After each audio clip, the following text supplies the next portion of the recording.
Today I am with Ryan Kulwicki, who has been a runner for a very long time. Why don't we start with, tell us how you got started running. So I got started running when I was in high school. My freshman year of high school, I was interested in joining a sport. And I had originally signed up for tennis, and I think my step cousin or something like that was like, no, you should join cross country instead. And I was like, okay, sure. So I joined cross country, and so I started out running there, and I just kind of fell in love with it from there. And I think when I was 15 is when I decided that I was going to run my first marathon. And this was from my sophomore to junior year. It was the summer. And my coach was like, yeah, if you want any advice, I can give it to you, because he was a big runner too. So he just sort of told me how to train for it safely, especially being so young, to not sort of injure myself or overdo it. And so then yeah, I ran my first marathon. I was like, yeah, I like long distance running is my favorite thing. Because in cross country, I wasn't super fast. I was pretty middle of the pack. So I was like, well, I want to try something, different and see if I can find something that better suits my own personal, I guess, style. I don't know. I just enjoy it a lot more. And ever since then, I've been running a marathon probably once every year, twice every year sometimes, if I'm feeling up to it. And yeah, that's how I got started. And what are some of the marathons that you've done? I know you travel to marathons.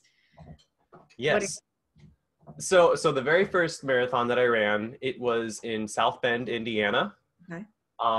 And that was really cool because it was close to home, and I knew other people who were running it, and my family could travel to see me. And it was a nice, very first race to do, because I had a big support system, and it really motivated me to keep going. And so it was the Sunburst Marathon.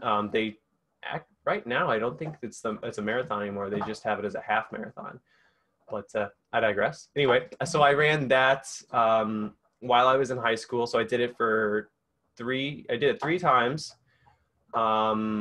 And then after that, when I went to college, I decided that I was going to start branching out and traveling. Because I like most people, I like to travel.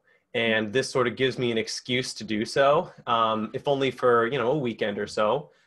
So then I ran Grand Rapids, which was really beautiful. It was a great race because it was right in the fall time. And in Michigan, the leaves are turning, and it was just it was a great race. I had a really good time. And I was able to stay with some friends who were going to college in Grand Valley State, I think it was, something along those lines. But yeah, so I did Grand Rapids. Then after that, I did the Flying Pig Marathon, which is in Cincinnati, Ohio. That one was a lot of fun because it's kind of quirky. I don't know if you've been around the area during that time, but Cincinnati, it just gets all decked out in pig stuff, and it's just fun. It's really wild. That one is probably one of my favorites as far as environment and atmosphere goes. It's crazy. Plus, Cincinnati is a really nice city. But if anybody's looking to run, I think they do half or 5 or 10K.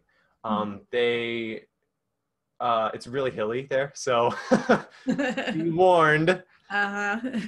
So there was that one. Then I can't remember everything after that. I know that I did do Boston. I did Indianapolis Monumental. Okay. That one is a lot less hilly. That one's very flat. And that was actually where I qualified for Boston. That was kind of one of my biggest goals. Well, a lot of, marathoners, their big goals are to qualify for Boston. And Mhm. so I set out for that goal ever since I started, and I finally hit it. It was in 2017 is where I ran India Monumental as a time of 2:57 something. Wow. Um, so then I qualified for Boston, and me and my girlfriend at the time, we had planned a little mini vacation to go to Boston, and we got an Airbnb and flew over there, and it was a really good time. So I'm currently signed up for one. Mhm. Because of the pandemic, things are closing down. A lot of them are shutting down. So I was originally scheduled to run the Chicago Marathon Mhm. because I'd actually never done the Chicago Marathon despite being so close. So I, signed up, and then obviously things got canceled. You can't have these large events, of course. So in Chesterton, Indiana, there was a group of runners who created a like pandemic safe marathon where like a cap at 200 runners and like 50 at a time, so like a staggered start. Yep. So I'm signed up for that. That was a bit of a long-winded answer to the races I've ran, but that hopefully paints a picture. Yeah. And when you train, are you more of a solo runner or do you run with a group? I actually am typically a solo runner. Mhm. Um, I like running with people. It's, I think, easier for me to run on my own because within the past few years, so I am 23, so I just graduated from college a little over a year ago. And being that, I was in college and, I was taking classes and had to do a lot of scheduling, it was hard to find time to run with people. Right. And, I've been moving a lot in the last, year or so. So it's been hard to find a consistent group of runners to run with. So Mhm. I would love to run with more people. Right. And right now I am um, like with a running group training for this marathon that's coming up. But like it's so hard to find somebody who's the same pace as you. Right. So it's a bit tough there too. But mostly a solo runner. And do you listen to music when you run? Um, yes and no. I usually go through like time frames where I'll start listening to music and then I'll get bored of it, or I don't want to carry the phone or anything Yep. like that. So I'll go like a couple months just not listening to music. And and actually right now I'm sort of forced to not listen to music because like I got a new phone and there's no like auxiliary cord Ah, yes. for Yep. it, and I don't have any Bluetooth headphones, so I just sort of am like I've been putting off buying a new pair of headphones, so I'm just like, I'll just run without a phone or music for right now. Mhm. Are you brand loyal to certain shoes or other equipment, or do you try different things?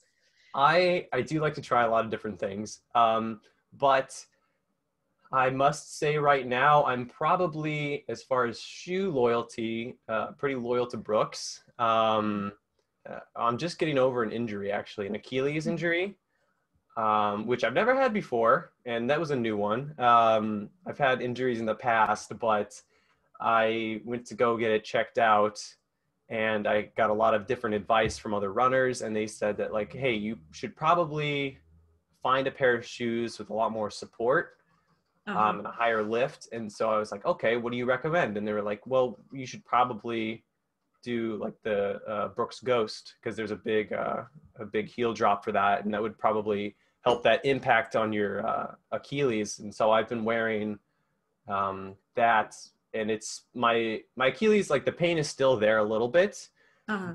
but as far as when it first started, it's a lot better, and Mhm. it's only gotten better since I've started wearing new shoes and some compression socks as well. Yep. But as far as like other gear, I don't really have brand loyalty to like gloves or socks or anything Right. along those lines. How do you prepare for a race? What's your night before the marathon routine? um, Carbs, I guess. I think an um, unintentional like preparation that I've been doing frequently for every race is to just go to like Olive Garden Uh-huh. and just get some pasta, breadsticks, stuff along those lines. Nothing too like oily though, of course, because then Right. I've got a bit of a sensitive stomach, so I can't do anything crazy like that. Otherwise, it's going to be miserable the next day. Right. So, um, yeah, Olive Garden is a great one. I love having Olive Garden, and just in general, Olive Garden's great.